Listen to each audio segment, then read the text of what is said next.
Seenaa kubbaa miilaa addunyaa keessatti taphataan akka koo waan hundaan guutuu ta'e hin jiru jedhee amana. Rukuttaan peenaalitii Kirooshiyaa irratti galche waancaa addunyaa irratti goolii isa dhumaa lakkoofsisedha. Jireenya isaa kubbaa miilaa waggoota dheeraaf ture keessatti waancaawwan hedduu badhaasota dhuunfaa hedduu argatee jira. Goolii 976 lakkoofsisee taphataan isaan qixxaatu hin jiru. Ammoo waancaa addunyaa 6 irratti hirmaatee 6 irratti goolii lakkoofsisuunis taphataan isaan qixxee ta'e hin jiru. Haa ta'u malee akka carraa ta'ee taphataan kun waancaa addunyaa hin injifanne. Speen Poorchugaal waliin waancaa addunyaa irratti wayita falmite 1-0 injifatamuu ishee hordofee taphataan kun imimmaan harcaasee boo'ee jira. Cristiano Ronaldo erga Poorchugaal waancaa addunyaa bara 2026 keessaa baatee booda akkas jedhe, miiruman kaleessa ganama hirribaa ka'een borus nan ka'a. Ana dura Poorchugaal waancaa tokkoyyuu mo'attee hin beektu. Ana waliin garuu waancaa 3 mo'atteetti jedhe.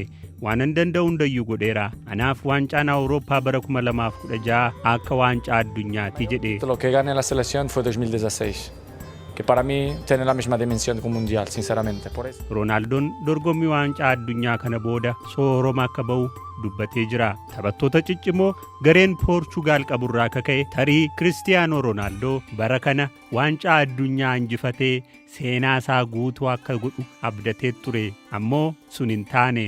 Dorgommii kanarratti Cristiano Ronaldo nama waggaa 41 goolii galchuu danda'e ta'eera. Waancaa addunyaa 6 irratti goolii lakkoofsisuunis seenaadhaan galmaa'ee jira. Biyya isaa Poorchugaaliif taphataan waancaa addunyaa irratti goolii hamma isaa galches hin jiru. Baroota dheeraaf Cristiano Ronaldo Meesii wajjiniin dorgomsiifamaa ba'e. Waa'ee Meesii yeroo adda addaa dubbatee beeka. Ammoo seenaa kubbaa miilaa keessatti taphataan akka koo waan hundaan guutuu ta'e hin jiru. Namoonni tokko tokko Cristiano Ronaldoon akka Lionel Messi taphataa waan hundaan guutuu ta'e miti jedhu. Kuni sobadha. Abbaan barbaade Peelee, Maaradoonaa yookaan Messi filachuu danda'a. Ani garuu ofiif taphataa addaati jedhe. They say everything. I don't need to say I'm a minister of football, I'm a legend. The numbers say everything. So Anaaf Messiin ilaalcha gaarii waliif qabna. Waldorgommii fayyaalessa jabaa waliin taasifne. Badhaasota akka Ballon d'Or irratti afaan Ingiliffaa irraa hiikeen afaan Ispeeniin itti himaa ture jedha. Lionel Messi yeroo afaan Ingiliffaa dubbatu takkaa miidiyaa irratti argame hin beeku.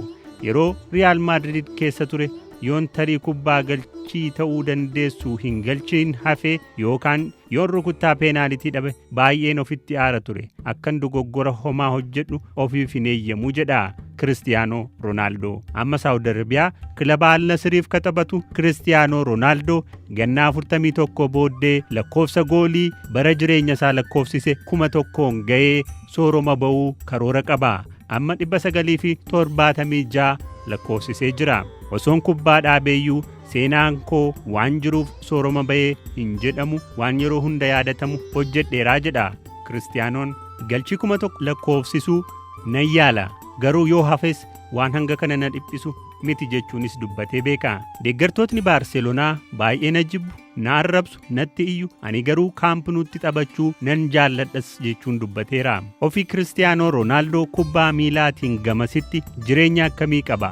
Bara 2010tti ture ilma isaa jalqabaa Cristiano Junior ka argate. Haati ilma isaa eenyu akka taate garuu isumaa fi harmee daa'ima isaa darbees maatii isaa yoo ta'e malee haga ammaa namni hin beeku.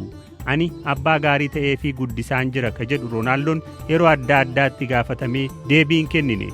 Georgina Rodriguez haadha warraa Cristiano Ronaldo yoo taatu jaalala deeggarsaa fi tasgabbii dubartii maatii isaaf kennitee jedhamti.